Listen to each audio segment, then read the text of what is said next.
Hello dear student, my name is Raj and welcome to FC by Raj sir. Dear friends, today I am going to discuss a very important chapter of class 10th which is trigonometry. Dear friends, after starting this chapter, let's discuss some important points and formula of this chapter. So let's start.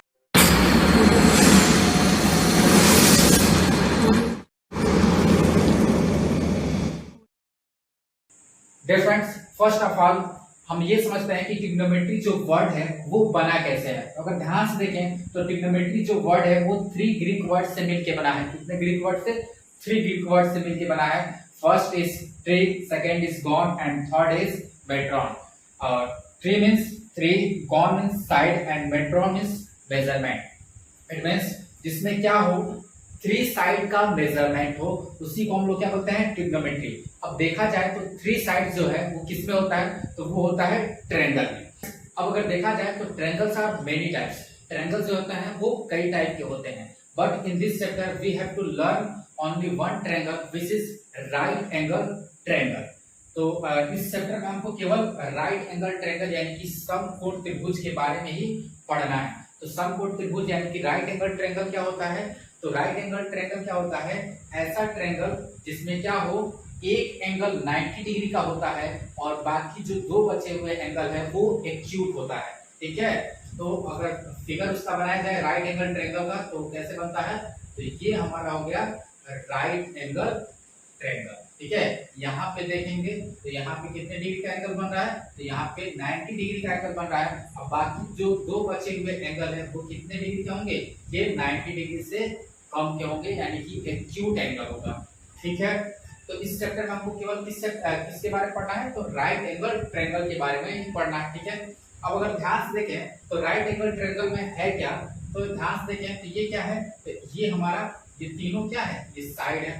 ठीक है, और ये क्या है? ये angle है। तो इस राइट एंगल ट्रायंगल में केवल 2 ही चीज आ रहा है, एक आ रहा है आपका साइड और एक आ रहा है एंगल। यानी इस पूरे चैप्टर में आपको राइट एंगल ट्रायंगल का साइड और एंगल के बारे में ही पढ़ना है। ठीक है, पूरे चैप्टर में किसके बारे में पढ़ना है आपको? एंगल और साइड के बारे में। ठीक है, और किस ट्रायंगल का? तो राइट एंगल ट्रायंगल का। ठीक है, अब बात यह आता है कि ये जो ट्रिग्नोमेट्री है इसको पढ़ने से फायदा क्या है, इसका यूज क्या है, इसका एडवांटेज क्या है? तो इसका एडवांटेज जो है बहुत ही बड़ा है। अब सपोज करिए, मान लेते हैं कि आप यहाँ पे आप खड़े हैं और यहाँ पे कोई मीनार है।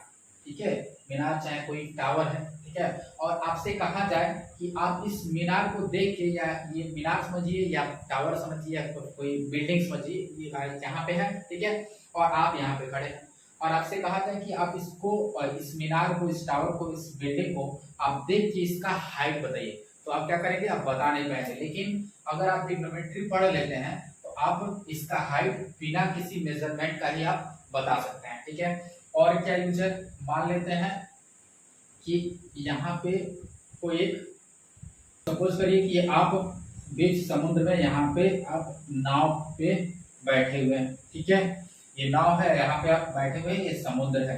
ठीक है, और आपसे कहा जाए इस समुद्र का क्या करिए, बिना किसी मेजरमेंट का, ठीक है, आप इसका गहराई बताइए। तो आप क्या करेंगे? आप गहराई बता नहीं पाएंगे क्योंकि आपके पास इसकी गहराई मापने के लिए कोई इंस्ट्रूमेंट नहीं है। ठीक है, लेकिन अगर आप ट्रिग्नोमेट्री पढ़ लेते हैं तो ट्रिग्नोमेट्री पढ़ने के बाद आप इसका हाइट बिना किसी मेजरमेंट का आप क्या कर सकते हैं? इसको बता सकते हैं, बिना किसी इंस्ट्रूमेंट का आप इसकी गहराई बता सकते हैं। इस चैप्टर का और क्या यूज है? तो सपोज कर लेते हैं, मान लेते हैं यहाँ पे कोई पेड़ है और यहाँ से कोई क्या हो रहा है? रास्ता जा रहा है। ठीक है, और रास्ते के उस पार क्या है? एक पेड़ है और मान लेते हैं यहाँ पे आप खड़े हैं। ठीक है, और आपसे कहा जाए कि ये जो ट्री है, ये जो पेड़ है, इस पेड़ का क्या करिए? आप हाइट बताइए। ठीक है, तो आप लोगों ने देखा कि ये जो चैप्टर है ट्रिग्नोमेट्री, इस ट्रिग्नोमेट्री चैप्टर का कितना बड़ा यूज है। ठीक है, तो चलिए हम क्या करते हैं, इस चैप्टर को स्टार्ट करते हैं। इस चैप्टर को स्टार्ट करने से पहले इस चैप्टर में बहुत सारे फार्मूले हैं, तो सबसे पहले हम क्या करते हैं, उस फार्मूले को डिस्कस कर लेते हैं। तो चलिए स्टार्ट करते हैं। The first formula of this chapter is sine theta. Sine theta equal to होता है perpendicular upon hypotenuse. P means perpendicular, H means hypotenuse. देखिए हमने दोनों लैंग्वेज लिखा है, हिंदी और इंग्लिश। हम दोनों लैंग्वेज को लेकर चल रहे हैं। ये जो हमारा वीडियो है वो हिंदी मीडियम के लिए, हिंदी मीडियम के दोस्तों के लिए भी है और साथ ही साथ इंग्लिश मीडियम दोनों के लिए है, ठीक है। इसीलिए हमने दोनों लैंग्वेज को लिखा है। अब ध्यान सुनना है, तो कोई पूछेगा कि साइन थीटा इक्वल टू क्या होता है, तो साइन थीटा इक्वल टू होता है परपेंडिकुलर अपॉन हाइपोटेनस, जिसको हिंदी बोलते हैं परपेंडिकुलर को हिंदी बोलते हैं लंब, हाइपोटेनस को हिंदी बोलते हैं कर्ण। तो साइन थीटा इक्वल टू लंब बटे कर्ण। देखिए ये जो कोसेक थीटा है, तो कोसेक थीटा क्या होता है, कोसेक थीटा आपका साइन थीटा का अपोजिट होता है, ठीक है। ये दोनों एक दूसरे के रेसिप्रोकल है, ठीक है। तो अब देखेंगे तो कोसेक थीटा जो है, कोसेक थीटा इक्वल टू क्या हो जाएगा, तो इसका अपोजिट, तो अपोजिट क्या हो जाएगा, ये हाइपोटेनस ऊपर चला जाएगा और परपेंडिकुलर नीचे, तो ये क्या हो गया हाइपोटेनस अपॉन परपेंडिकुलर। इससे क्या होगा, आपको याद करने में थोड़ा सा आसानी हो जाएगा। ये दोनों एक दूसरे के रेसिप्रोकल है। ये साइन थीटा किसका रेसिप्रोकल है, तो साइन थीटा का कोसेक थीटा का है, टेन थीटा का कॉट थीटा का है, ठीक है। एक याद करिए और ये क्या कर दीजिए आप उल्टा कर दीजिए। अब इसको घबराइएगा नहीं, इसको याद करने के लिए हम एक और साइड से आपको ट्रिक भी बताएंगे, ठीक है। तो देखें आप यहाँ पे, तो cos थीटा इक्वल टू क्या होता है, तो b मींस होता है बेस को हिंदी में बोलते हैं आधार। तो क्या हो जाएगा, cos theta equal to base upon hypotenuse, sec theta equal to क्या हो जाएगा, हाइपोटेनस अपॉन बेस, इसका उल्टा कर दीजिए, ठीक है। tan थीटा इक्वल टू क्या होता है, परपेंडिकुलर अपॉन बेस यानी कि लंब बटे आधार। cot थीटा इक्वल टू क्या होता है, बेस अपॉन परपेंडिकुलर, ठीक है। अब देखिए जो नेक्स्ट थ्योरम जो है पाइथागोरस थ्योरम, ये बहुत ही इंपॉर्टेंट है। लगभग जो है कि एक्सरसाइज आपका 8.1 और 8.2 ये दोनों में इसका जो यूज है वो बहुत ही ज्यादा होगा, ठीक है।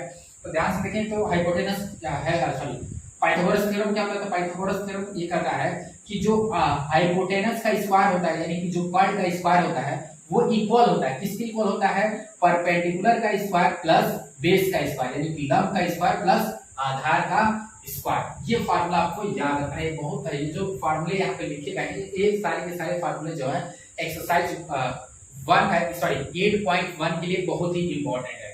अब बात किया था कि राइट एंगल ट्रायंगल में ये जो आपका हाइपोटेनस है, बेस है और जो आपका परपेंडिकुलर यानी कि लंब पर आधार की आप पहचानेंगे कैसे। तो इसको पहचानने से पहले हमने आपको बताया है कि इस सबका हमने ट्रिक आपको ट्रिक बताएंगे। तो सबसे पहले हम क्या करते हैं, इन सबको याद करने की एक छोटा सा ट्रिक है, उसको भी जान लेते हैं। तो ट्रिक क्या है, तो इंग्लिश मीडियम के लिए पहले हम बता देते हैं, उसके बाद से हिंदी मीडियम के लिए। तो इंग्लिश मीडियम के लिए क्या याद करेंगे, पंडित भोला प्रसाद हर हर बोले, ये आपका ट्रिक है। यहाँ पे अपान का साइन लगा देना है, ठीक है, बीच में इक्वल, ठीक, ये हो गया ट्रिक। ट्रिक क्या है, पंडित भोला प्रसाद हर हर बोले। अब ध्यान से देखें, तो P अपान H यानी कि परपेंडिकुलर अपान हाइपोटेनस क्या हो जाएगा, साइन थीटा, यानी कि आप ऊपर से लेंगे तो ये हो जाएगा आपका साइन थीटा। और अगर आप हाइपोटेनस अपान परपेंडिकुलर लेते हैं तो ये हो जाएगा कोसेक थीटा, यानी नीचे से लेके तो ये हो जाएगा आपका कोसेक थीटा। आगे चलते हैं, B अपान H यानी कि बेस अपान हाइपोटेनस लेंगे तो बेस अपान हाइपोटेनस क्या हो जाएगा, cos थीटा। तो ऊपर से लेंगे तो ये हो जाएगा आपका cos थीटा। और अगर आप हाइपोटेनस अपान बेस लेते हैं तो ये हो जाएगा आपका sec थीटा, ठीक है। देखिए कितना आसानी से हम याद कर लेंगे इसको। P अपान H यानी कि परपेंडिकुलर अपान P अपान B यानी कि परपेंडिकुलर अपान बेस लेंगे तो ये हो जाएगा आपका, ऊपर से लेते हैं तो ये हो जाएगा आपका tan थीटा। नीचे से लेंगे यानी कि B अपान H लेंगे तो ये हो जाएगा आपका cot थीटा। तो ये हो गया आपका इंग्लिश मीडियम के लिए, ठीक है। अब हिंदी मीडियम वाले कैसे याद रखेंगे, तो हिंदी मीडियम के लिए ट्रिक है क्या, लाला लाला आम लाया, खट्टा खट्टा आम, लाला आम लाया खट्टा खट्टा आम। एल मतलब लंब, के मींस कर्ण और ए मींस हो जाएगा आपका, ए मतलब हो जाएगा आधार, ठीक है। तो अगर आप एल बटे के यानी कि लंब बटे कर्ण लेंगे तो ये क्या हो जाएगा आपका, साइन थीटा हो जाएगा। अगर नीचे से लेते हैं यानी कि के अपान एल लेंगे यानी कर्ण अपान लंब लेंगे तो ये हो जाएगा आपका क्या, कोसेक थीटा। ए अपान के लेंगे यानी कि आधार बटे कर्ण लेंगे तो ये क्या हो जाएगा आपका, cos थीटा। के अपान ए लेंगे यानी कि कर्ण बटे आप आधार लेंगे तो ये क्या हो जाएगा आपका, सेक थीटा हो जाएगा।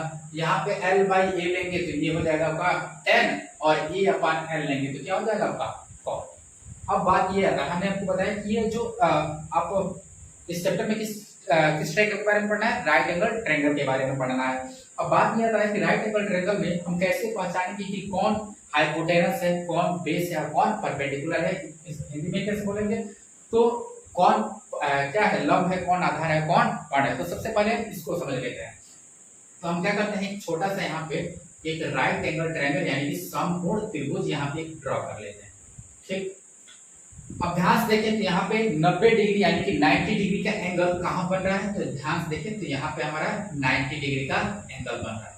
ठीक, जहां पे 90 डिग्री का एंगल बनता है उसके ठीक सामने वाला जो साइड है उसको हम बोलते हैं हाइपोटेनस, जिसको हिंदी में बोलते हैं कर्ण। हाइपोटेनस, इसको हिंदी में क्या बोलते हैं, कर्ण। ठीक है, अब सपोज कर लेते हैं जो हमारा इस ट्रायंगल में जो एंगल है यानी जो थीटा है वो यहाँ पे बन रहा है। जहां पे एंगल यानी कि थीटा बनेगा उसके ठीक सामने वाला जो साइड है वो हो जाएगा आपका परपेंडिकुलर, जिसको हिंदी में बोलेंगे हम लंब।